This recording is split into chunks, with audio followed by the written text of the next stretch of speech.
चलो हम लोग कुछ क्वेश्चन कर रहे थे इसमें। हमने लास्ट क्वेश्चन किया था कि डेविएशन वगैरह कितना होगा अगर किसी चार्ज पार्टिकल को हम लोग किसी एक रीजन से पास करते हैं। तो अगला क्वेश्चन उसी पे बेस्ड है। इस तरह से इस रीजन में मैग्नेटिक फील्ड है और इस रीजन में मैग्नेटिक फील्ड है, क्रॉस मैग्नेटिक फील्ड।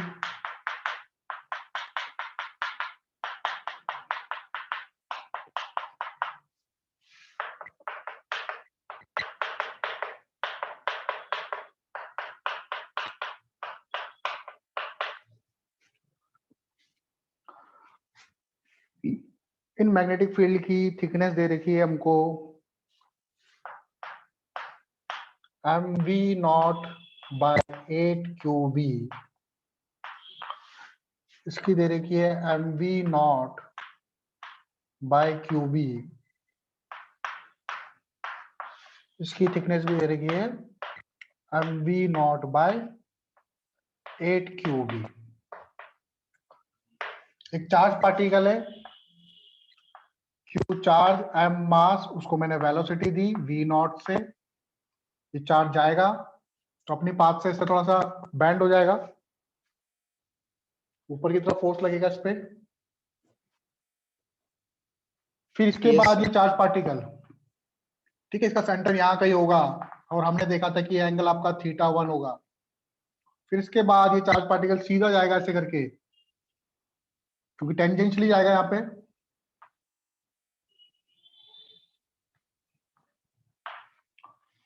फिर इसके बाद वापस से इस चार्ज पार्टिकल में फोर्स लगेगा, उसका पाथ कुछ इस तरह से हो जाएगा, फिर ऐसे बाहर निकल जाएगा। ये एंगल हो जाएगा इसका θ2। तो मुझे निकालना है इसका डेविएशन कितना होगा।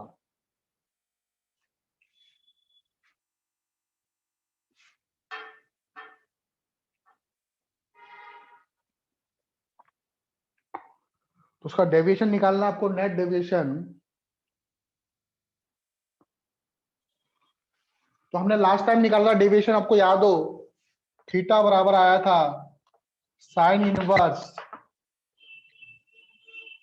T by R. आर की वैल्यू क्या होती है, M V by Q we.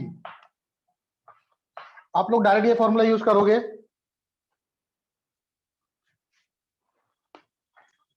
जैसे इस थिकनेस को पार किया तो डेविएशन इस थिकनेस से M V not by 8 Q B.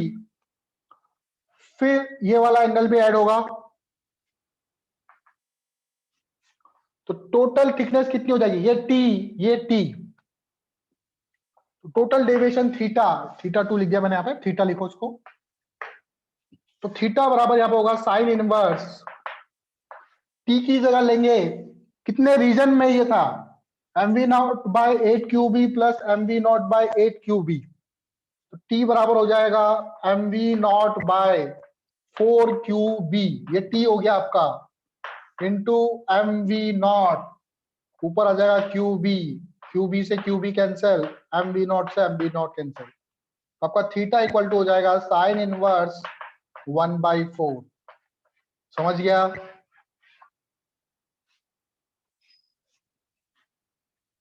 आपको थिकनेस यहां पर किसकी लेनी है, वो नेट कितना, टोटल कितना मैग्नेटिक फील्ड में मूव करा। तो आप जो भी मैग्नेटिक फील्ड है उसको एंटर ऐड कर दोगे, वहां से आपका टी निकल जाएगा। ठीक है, यस सर।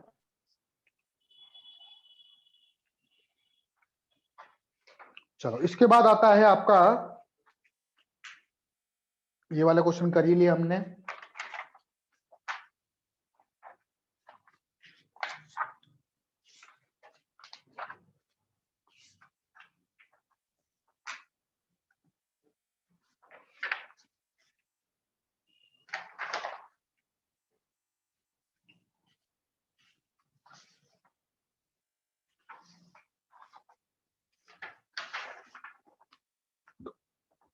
चलो अब इसका यूज कहां पर होता है वो देखते हैं हम लोग। जो हमने कंसेप्ट पढ़ा R equal to M B by Q B, इसका यूज कहां पर होता है। अलग अलग जगह पे इसका यूज होता है, देखो कैसे।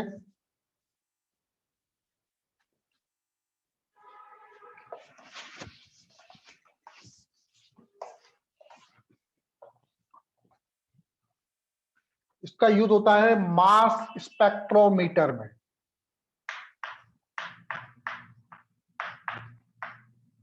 मास स्पेक्ट्रोमीटर में, मास स्पेक्ट्रोमीटर क्या होता है?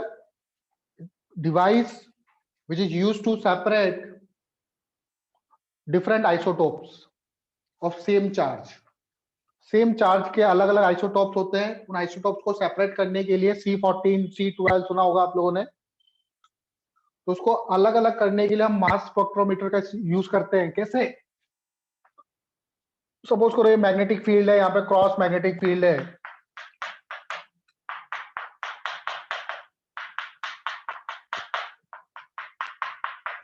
यहाँ पे जिसको भी अलग अलग करने हैं उस मिक्सचर को मैं यहाँ पे वेलोसिटी देता हूं कुछ,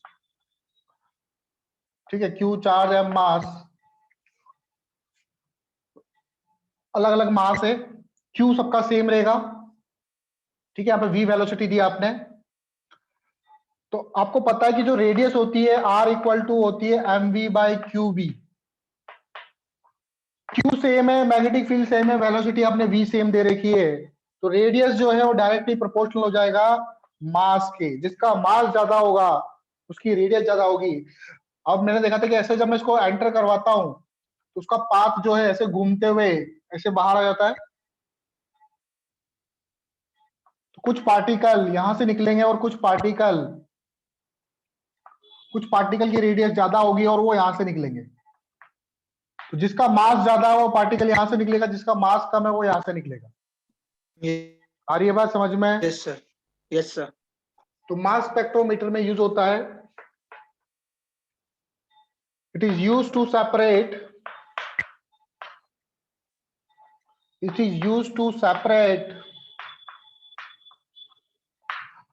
isotopes having different mass but same charge। Charge तो सेम होता है लेकिन मास अलग अलग होता है, उसको सेपरेट करने में हम लोग मास स्पेक्ट्रोमीटर का यूज करते हैं।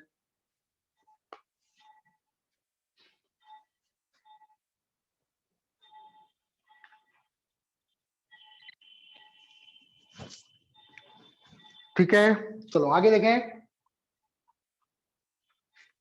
एक सेकंड सर, बस लिखना है।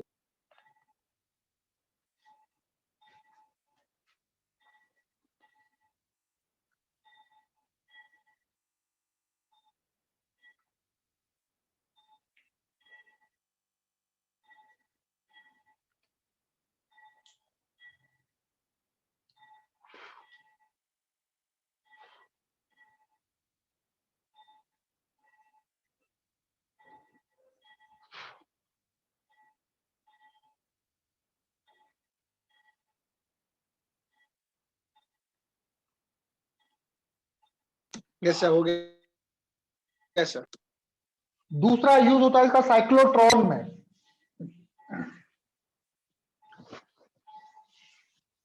दूसरा यूज होता है साइक्लोट्रॉन। साइक्लोट्रॉन किस लिए यूज होता है? किसी भी चार्ज पार्टिकल को एक्सीलरेट करवाने में या हाई एनर्जी देने में, ताकि उसको आगे जाके किसी एटम वगैरह से, न्यूक्लियस वगैरह से बॉम्बार्डमिंग करवा सके उससे, तो वहां पर यूज होता है इस कंसेप्ट का। किसी चार्ज को परपेंडिकुलर हम लोग एंटर करवाते हैं मैग्नेटिक फील्ड में। तो साइक्लोट्रॉन का प्रिंसिपल समझने से पहले हम लोग इलेक्ट्रॉन गन का प्रिंसिपल समझते हैं। इलेक्ट्रॉन गन का प्रिंसिपल समझते हैं, इलेक्ट्रॉन गन कैसे वर्क करती है। तो इलेक्ट्रॉन गन में देखो एक चैम्बर होता है,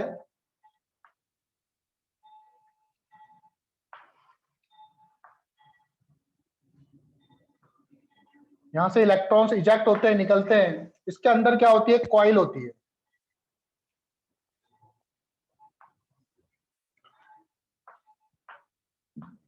इस कॉइल को इस बैटरी की मदद से, V डैश की मदद से हीट करते हैं।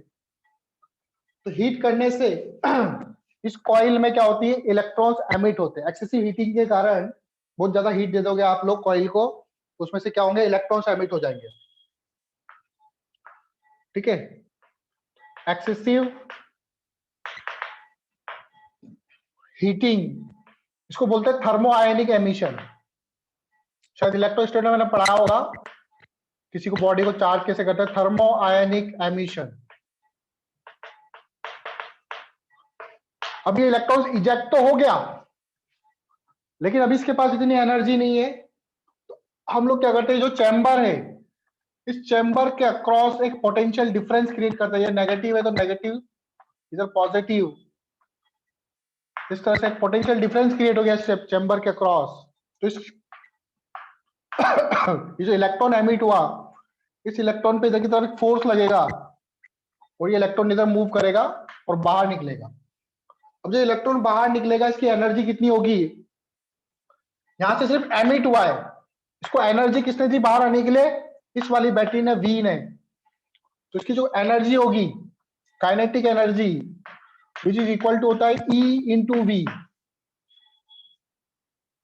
जैसे मैंने Q डेल्टा भी पढ़ाया था, Q की जगह बस E कर देंगे, V is the potential difference. तो काइनेटिक एनर्जी हो जाएगी इसकी E इंटू वी, ये किसके बराबर होगा, हाफ एम वी स्क्वायर के बराबर। ये वाला V वेलोसिटी और E वी है। ठीक है, यहां से आप V चाहो तो वेलोसिटी निकाल सकते हो, E2EV बाय m का रूट।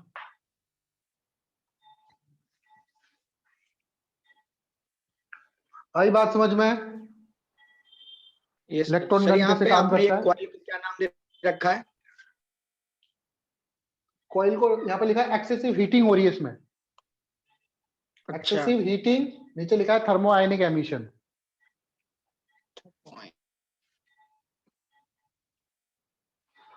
थर्मो आयनिक एमिशन।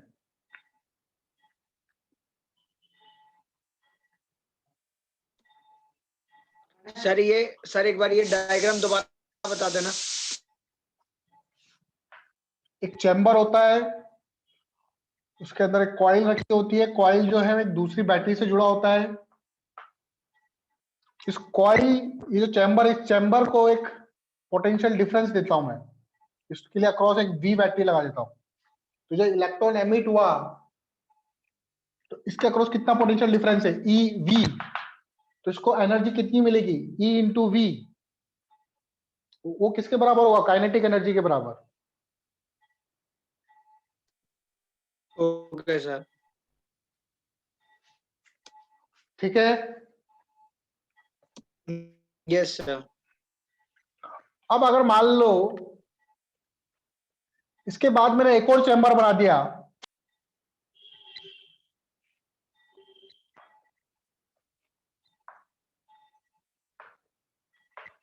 और इसके अक्रॉस भी अगेन बैटरी लगा दी मैंने V वोल्ट की, तो अब जो इलेक्ट्रॉन एमिट होगा उसकी एनर्जी क्या होगी, EV तो यहां पर दी, अब EV प्लस EV 2EV हो जाएगा, वेलोसिटी बढ़ जाएगी उसकी। Yes sir, yes sir. उस तरह से इसको बार बार एक और इलेक्ट्रिक फील्ड में रख दूंगा वापस, तो उसकी और एनर्जी इंक्रीज हो जाएगी। बस सेम कंसेप्ट साइक्लोट्रॉन में यूज होता है। उसमें क्या करते हैं, बार बार इलेक्ट्रिक फील्ड में चार्जेस को ले जाते हैं, तो उससे उसकी एनर्जी क्या होती जाती है, बढ़ती जाती है। आ रही है बात समझ में? बार बार इलेक्ट्रिक फील्ड में ले जाते हैं, Yes, इलेक्ट्रिक sir. फील्ड क्या करता है, उसे फोर्स लगता है तो उससे एनर्जी बढ़ती है। अब साइक्लोट्रॉन का कॉन्सेप्ट समझते हैं हम लोग।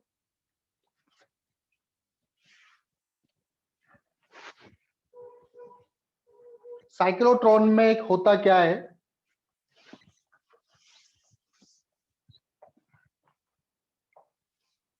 दो डीज होती है, मेटल की डी टाइप स्ट्रक्चर होता है।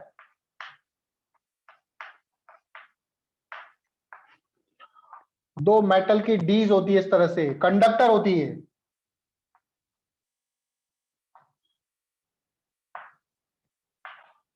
ठीक है, मेटल डीज, मेटल की बनी होती है, अंदर से होलो होती है, डीज बोलते हैं इनको। इसके अक्रॉस एक ऑसिलेटर जुड़ा होता है। ऑसिलेटर क्या करता है?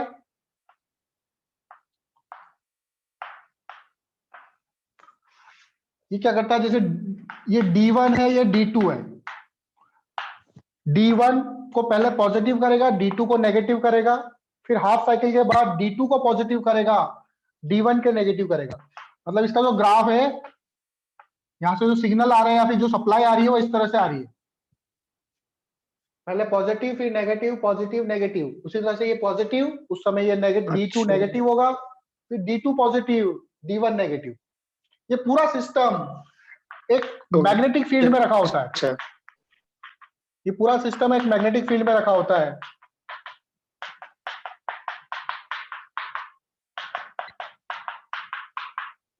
पूरा सिस्टम एक मैग्नेटिक फील्ड में रखा होता है।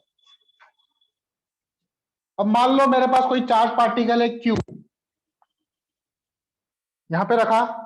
इस समय फर्स्ट हाफ साइकिल चल रहा है, तो फर्स्ट हाफ साइकिल चल रहा है, ये पॉजिटिव नेगेटिव पॉजिटिव नेगेटिव, ठीक है। तो आपका ये D1 क्या होगा फर्स्ट हाफ साइकिल के लिए? पॉजिटिव। D1 क्या होगा? पॉजिटिव, और D2 नेगेटिव। तो ये चार्ज पार्टिकल D1 से तो रिपेल होगा और D2 से अट्रैक्ट होगा। तो चार्ज पार्टिकल इस तरफ मूव करेगा, इसके अंदर यस D2 की तरफ मूव करेगा। D2 के अंदर। अब D2 के अंदर घुसते ही अंदर घुस गया, तो अब मुझे पता है कि कंडक्टर के अंदर इलेक्ट्रिक फील्ड कितना होता है। कोई भी कंडक्टर है उसके अंदर इलेक्ट्रिक फील्ड कितना होगा? कंडक्टर के अंदर कोई इलेक्ट्रिक फील्ड नहीं होता, जीरो इलेक्ट्रिक फील्ड होता है। तो कंडक्टर के अंदर कोई इलेक्ट्रिक फील्ड नहीं, लेकिन मैग्नेटिक फील्ड तो है। मैग्नेटिक फील्ड तो हो यस सकता है। तो इस चार्ज पार्टिकल पे, चार्ज पार्टिकल ऐसे मूव कर रहा है, मैग्नेटिक फील्ड अंदर है, तो इस पे ऊपर की तरफ फोर्स लगेगा, तो इसका पाथ जो है वो ऐसे घूम जाएगा। आई बात समझ में? Yes sir. फिर जैसे ही ये पाथ घूम के, इसका टाइम पीरियड कुछ इस तरह से अरेंज करते हैं हम लोग। टाइम पीरियड हमने पढ़ा था QM/2B। क्या पढ़ा था time period? Time period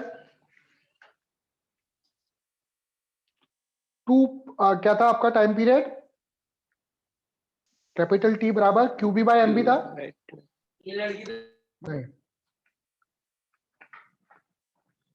time period था 2πm/QB I think.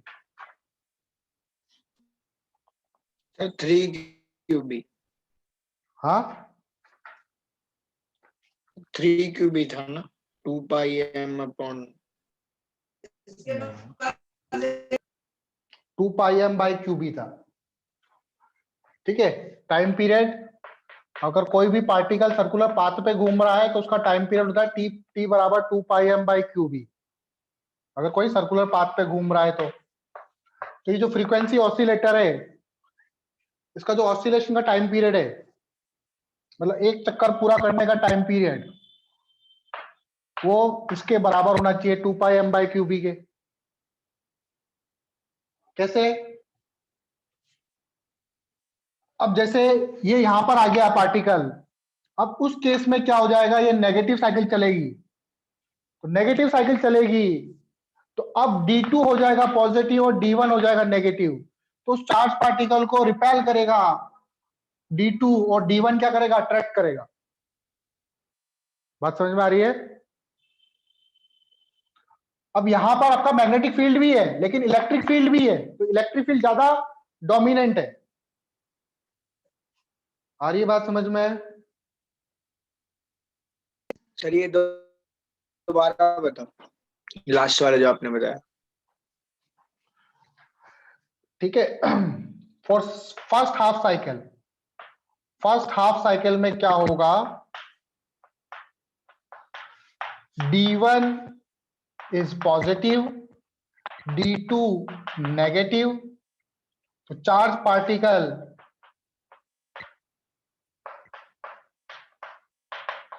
Move from D1 to D2, D1 से D2 पे मूव करेगा। ये तो फर्स्ट हाफ साइकिल के लिए। सेकेंड हाफ साइकिल में क्या होगा? और सेकेंड हाफ साइकिल उल्टा हो जाएगा। अब D1 आपका नेगेटिव और D2 पॉजिटिव। तो ये पॉजिटिव चार्ज था, D2 पॉजिटिव हो गया, तो D2 इसको रिपेल करेगा और D1 क्या करेगा? अट्रैक्ट करेगा। बात समझ में आ रही है? इस केस में अभी ये पॉजिटिव हो गया, नेगेटिव हो गया, तो अब इसको रिपेल नेगेटिव करेगा चार्ज को। Yes sir. ठीक है, हाँ जी सर। चार्ज जो है वो मूव करेगा कहां से? D2 टू D1, फिर अगेन इसके अंदर एंटर करेगा, वापस सर्कुलर पाथ में। अब इसकी वेलोसिटी कुछ बढ़ जाएगी। वेलोसिटी क्या हो जाएगी? बढ़ जाएगी। R इक्वल टू क्या होता है? mv by qb। तो q कांस्टेंट है, b कांस्टेंट है, m कांस्टेंट है। v बढ़ा, रेडियस बढ़ जाएगी। v बढ़ेगा तो रेडियस क्या हो जाएगी? बढ़ जाएगी। यस सर, फिर बढ़ वापस जाएगी। ये मूव करेगा, जैसे ही मूव करेगा यहां से वापस उसकी पोलरिटी चेंज हो जाएगी, D1 पॉजिटिव D2 नेगेटिव। वापस फिर वही सेम प्रोसेस चलता रहेगा, घूमेगा ऐसे करके, फिर बाहर निकलेगा इधर। इस तरह से साइकिल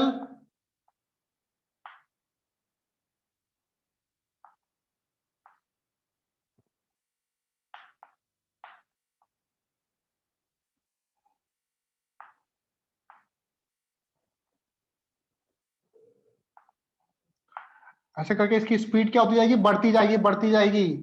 फिर एक कंडीशन आएगा, यहां पर होता है विंडो।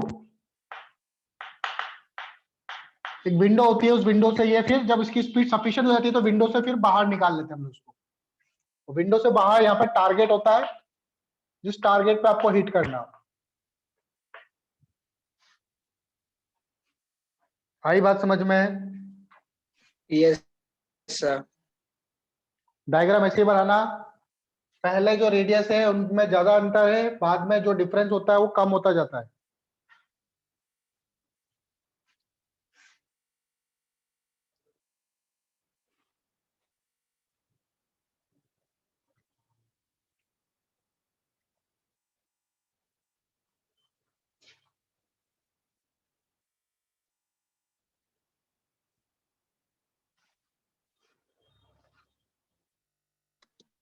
हो गया सर।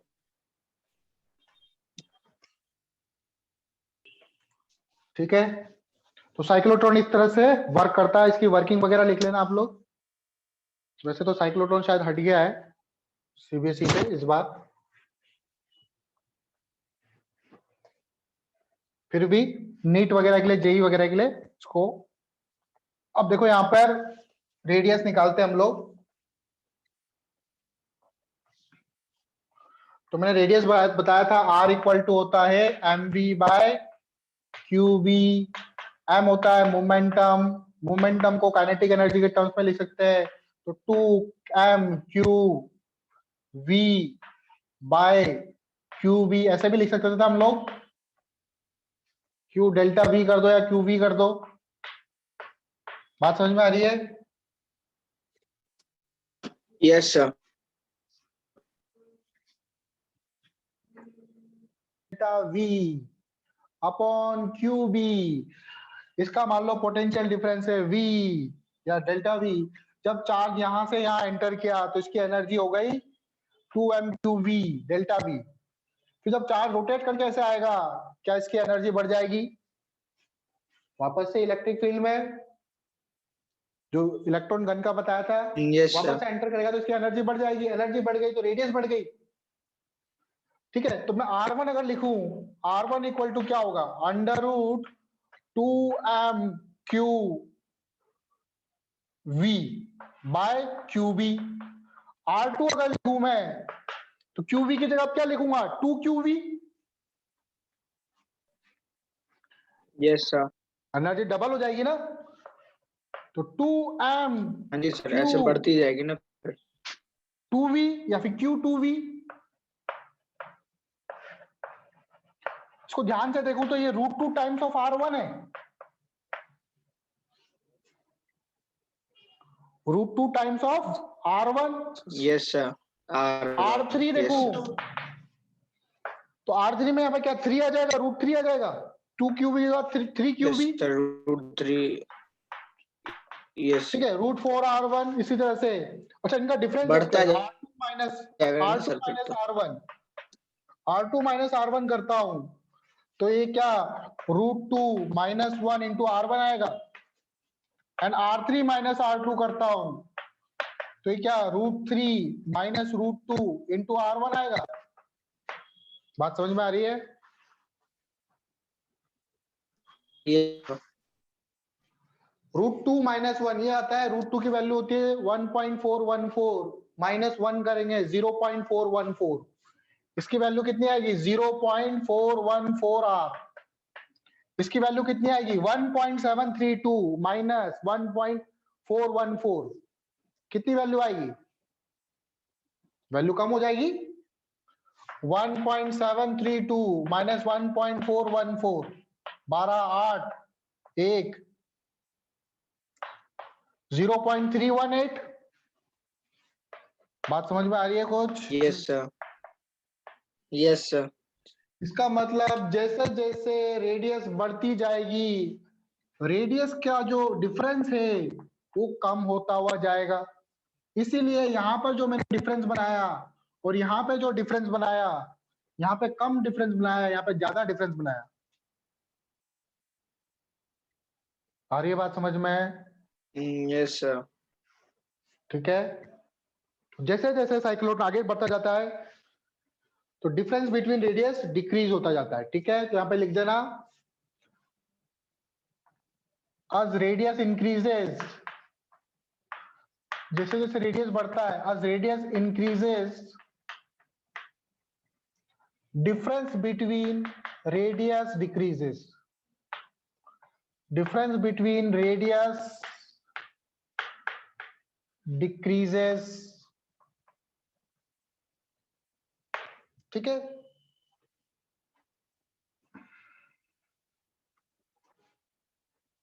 नोट कर लो इसको।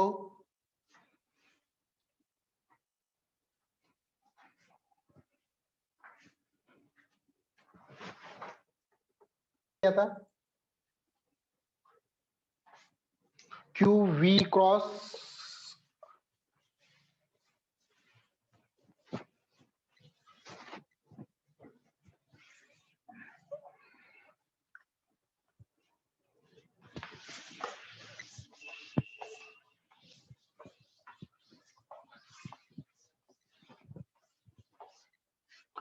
क्वेश्चन देखो। अब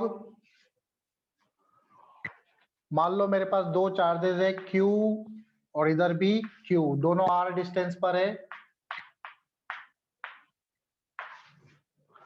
इस Q को मैंने V वेलोसिटी दी ऊपर की तरफ,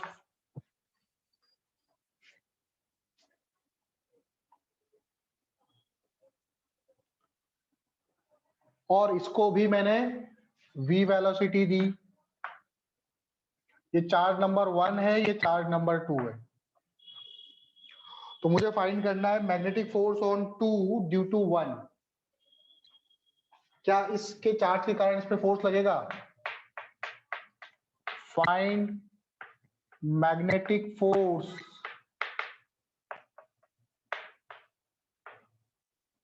ऑन चार्ज 2 ड्यू टू 1। 1 के कारण कोई फोर्स लगेगा क्या? तो देखो, सबसे पहले चार्ज ऊपर जा रहा है, इस चार्ज के कारण मैग्नेटिक फील्ड होगा, वो निकालना आता है मुझे। Magnetic field due to Yes sir. Charge, charge जा रहा है ऊपर, मैग्नेटिक फील्ड अंदर होगा, इधर क्रॉस मैग्नेटिक फील्ड होगा, दैट इज B1। इस B1 की वैल्यू क्या होगी? B1 की वैल्यू हमको निकालना आता है Q V cross R by, sorry mu not भी आता है, mu not Q V cross R by R cube, ऐसे निकलता है। 4 पाई भी आएगा, sorry, mu not by 4 pi Q V cross R by R cube. ये आ गया इस चार्ज के कारण यहाँ पर मैग्नेटिक फील्ड। अब इसको भूल जाओ। अब यहाँ पर देखो क्रॉस मैग्नेटिक फील्ड है और एक चार्ज ऐसा मूव कर रहा है ऊपर की तरफ, तो इधर फोर्स लगेगा वी ऊपर, मैग्नेटिक फील्ड अंदर, तो फोर्स लगेगा लेफ्ट की तरफ लगेगा, इस तरफ फोर्स यस लगेगा सर। एफएम इक्वल टू क्या होता है, magnetic force equal to Q V cross B, B की जगह पे B1 आएगा। इसकी वैल्यू पुट कर देंगे यहाँ पे तो आपका एफएम आ जाएगा।